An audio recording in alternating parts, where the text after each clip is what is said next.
Yo, here's what's happening in Destiny this week. Starting off, we get a look at what the seasonal perks are for Season of the Wish. I'm personally excited for Hail the Storm because it seems like you spawn the stasis version of Unraveling Seekers when you destroy stasis crystals. The in-game Fireteam Finder feature is going to have a beta. The first one is set for November 30th at 9 AM to 5 PM Pacific Standard Time. This will be for raids only. Unfortunately, in Season 23, ability cooldowns will now affect how much energy you gain from perks and mods such as Grenade Kickstart and Demolitionist. Abilities that take longer to charge will be affected the most. The subclass abilities Woven Mail, Restoration, and Devour will all receive nerfs to make sure staying alive is a bit harder to do in endgame content. Sprint and slide melees in Season 23 can no longer be activated if the player fires their weapon while sliding. Banner of War on Titan will require double the amount of kills to activate, and unpowered swords will no longer receive a damage boost from Banner of War. Solar Titan's Thrown Hammer will no longer instantly refund melee energy when picking the hammer up. Now it will take 1.4 seconds to recharge, and the sunspot duration while standing inside has been reduced to 12 seconds from 20.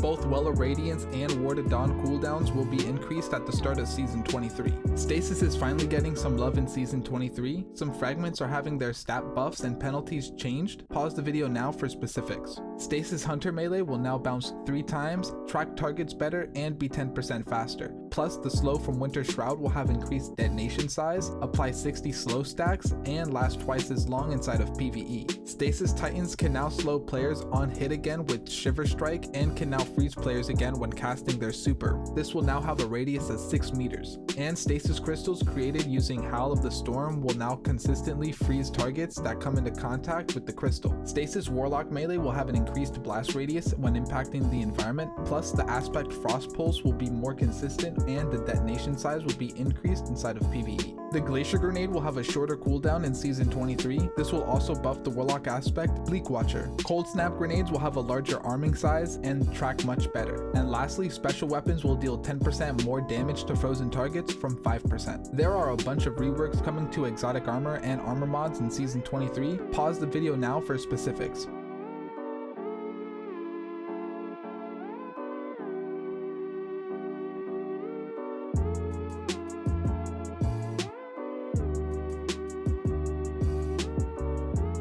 And lastly, some known issues. Thanks for watching, I'll see you guys next time.